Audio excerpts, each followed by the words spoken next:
So I've had FLUF NFTs for over a year now. I'll give you 5 reasons why I was hooked initially, and then another 5 why I'm still here today. So number 1 was the team. I listened to a few of their 11th hour podcasts and the yarns that they were having in Twitter Spaces. I saw that they were Kiwi guys and they were from some successful projects and businesses in the past. They were also talking about Flufftober, which definitely hooked me in there. Number 2 was their charity. The team were definitely passionate about making the world a better place and helping out where they could. They wanted to make a difference. Within a few weeks of me discovering FLUF World, they did a donation to Sustainable Coastlines, and then not too long after that, they actually did a big fundraise for Auckland City Mission too, which is pretty cool. And since then, they've also announced the Futureverse Foundation. The community, jumping into their Discord was a breath of fresh air, really. I'd been involved in some other projects, and you hop in the Discords and they're all pretty toxic, asking when moon or why is the floor price so low. Yeah, so everyone was helping each other out and welcoming people to the Fluffle. Number 4 was their storytelling. When I hopped into the Discord, I saw an Easter eggs channel and I was like, oh yeah, rabbits and Easter eggs, that kind of makes sense. Turns out that they had a real world Easter egg hunt, essentially. They had some graffiti art around the place and a QR code, and you could win a fluff, and there's been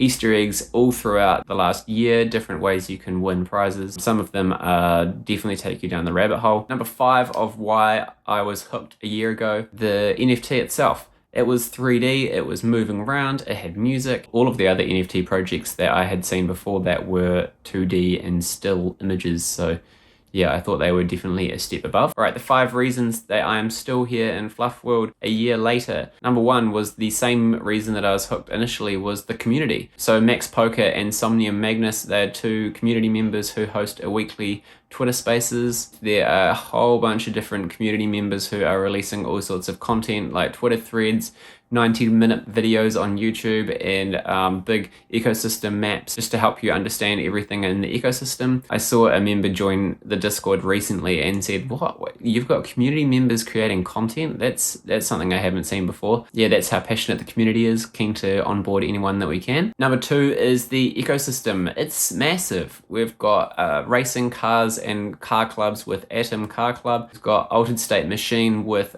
AI Brains, bringing our NFTs to life, and they're also working on a bunch of games at the moment. We've got Seekers, so they're going to be decentralized comms. There's also AI art generation through thingies. There's also the partnership with Weta Workshop. There's also Party Bears, who are DJs, and probably other collections to come like Gods and Goblins. Number 4 is the value given back to holders. It's been pretty insane, really. If you have a fluff or a party bear, there's been trait drops, so you just have to have maybe like a party hat and you might have got a free sound or a free scene. They also have had a bunch of free claims such as the eggs or the thingies, or there was ray guns. There's also going to be a root token allocation to fluffs and party bears and burrow holders. Check out the Futureverse white paper if you haven't seen this. I think I've mucked up my numbers here. So number 4 is actually the innovation.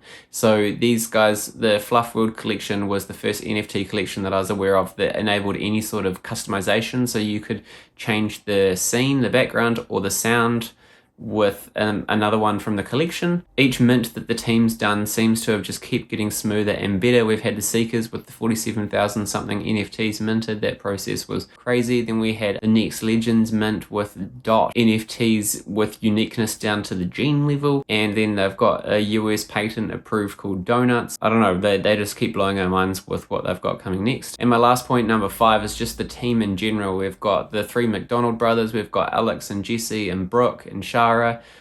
Everyone involved, and then there's like 300 staff, I think, across the whole ecosystem and all of its projects. They're still hiring and building in this bear market, so we know that that must be a good sign. And yeah, it's always interesting and inspiring when any of them jump into Discord or Spaces, just hearing their passion about what they're building. Yeah, so that is a pretty high level overview really of what pulled me in. Yeah, there's a lot more. If you're interested to learn more about FLUF World, go to fluff.world/about or theprawns.xyz, and there's a whole lot of information about the ecosystem on those 2 sites.